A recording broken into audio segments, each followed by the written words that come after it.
Hey World Civilizations, Mr. Lassiter with you, and in this video we're going to be looking at the roots of the Cold War and the very kind of beginning of this epic conflict between democracy and dictatorship, capitalism and communism, the United States and the Soviet Union, Rocky and Drago.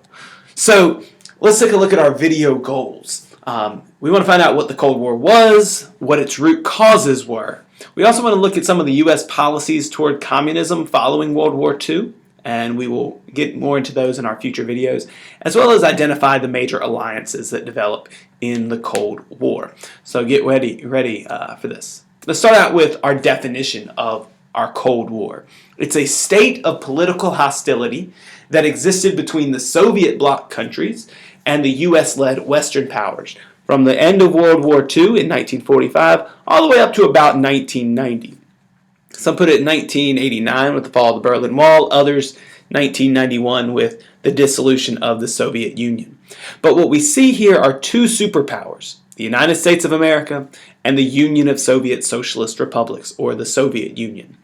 And it's mainly a conflict between the capitalist nations and communist nations. It's not necessarily always about democracy versus communism or dictatorship, because at times the United States will support dictators who are friendly to the United States and capitalism.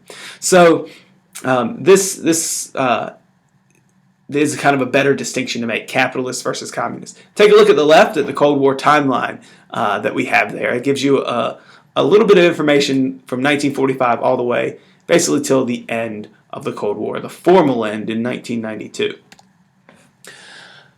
So why is it called a Cold War? And it's not just because we're fighting Russia and it's horribly cold there. There was no direct conflict on the battlefield, what would be known as a hot war. This is a war fought mainly through engaging in spying or espionage, propaganda, athletic competition, scientific and educational competition, political battles around the world, and it was also, we see it, these two nations, the United States and Soviet Union, involved in proxy wars. Basically, these are wars instigated by a major power where the country who instigates it does not themselves become involved. So the United States and Soviet Union will fight several proxy wars supporting different sides of a fight in a third-party country.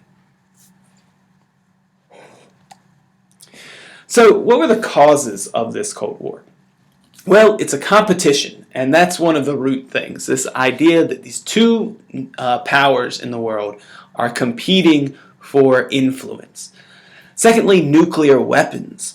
The development of the atomic bomb in the United States leads the Soviet Union to try to develop atomic weapons of their own, and they will achieve them by 1949. And then we're going to see the fight to, or the goal of gaining more of these nuclear weapons and building up nuclear armament is going to lead to greater tensions between the two countries.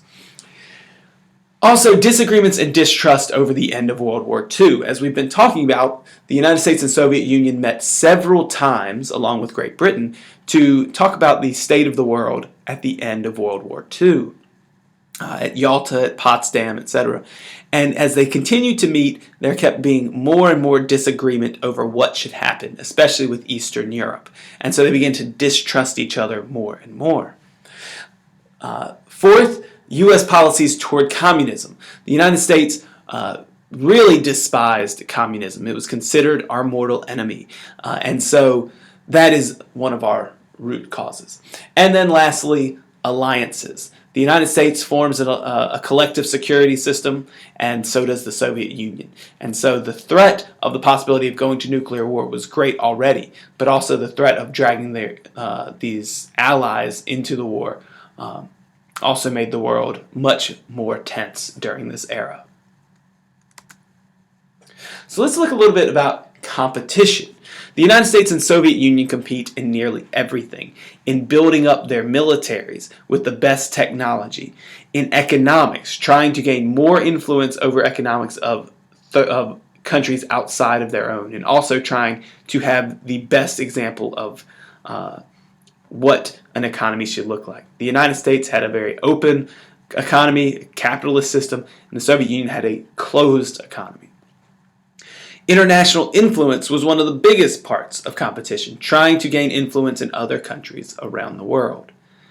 Education, the United States' single biggest education act up to the time period had been the National Defense Education Act, which is passed in order to increase funding for science and math in order to outdo the Soviet Union, which at one time had been seen as passing us. So the space race is a part of this competition. The Soviet Union are the first to put a satellite in space, the first to put a man in space. And so the United States is going to change the finish line and be the first and only country to land a man on the moon. And lastly, even sports. This competition goes everywhere. We see it in the Olympic Games between the United States and their allies and the Soviet Union and their allies. We see it in hockey matches between Eastern European countries and the Soviet Union. We saw it in the Miracle on Ice in 1980 between the United States and Soviet Union. It was seen in gymnastics, in figure skating, in hockey especially. But in basketball, in the 1972 Olympics, the U.S. got robbed. So sports actually plays quite a big role in being symbolic for this competition between the U.S. and Soviet Union. But nuclear weapons are going to be the biggest. So in 1949, the USSR conducted its first atomic bomb test.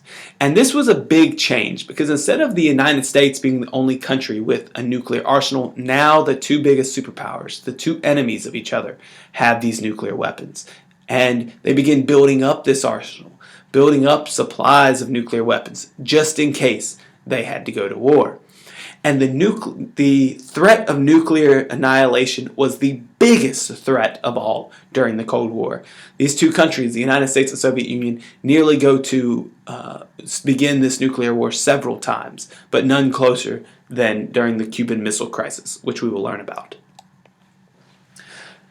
Also, disagreements and distrust, as I mentioned earlier. Western nations, the United States, France, and Britain, wanted free elections in Eastern Europe after World War II, but the Soviet Union would not allow this.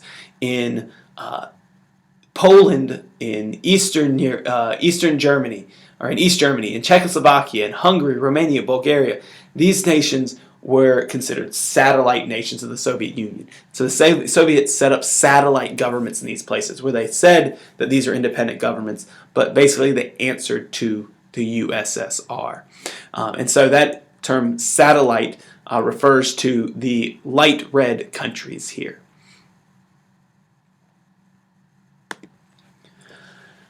The United States didn't do itself any favors in kind of not being seen as a threat by the Soviet Union.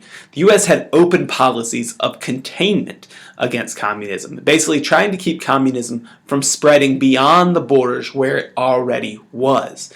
It could stay there, but we were going to prevent it from moving outside of that Soviet sphere of influence. And so the U.S.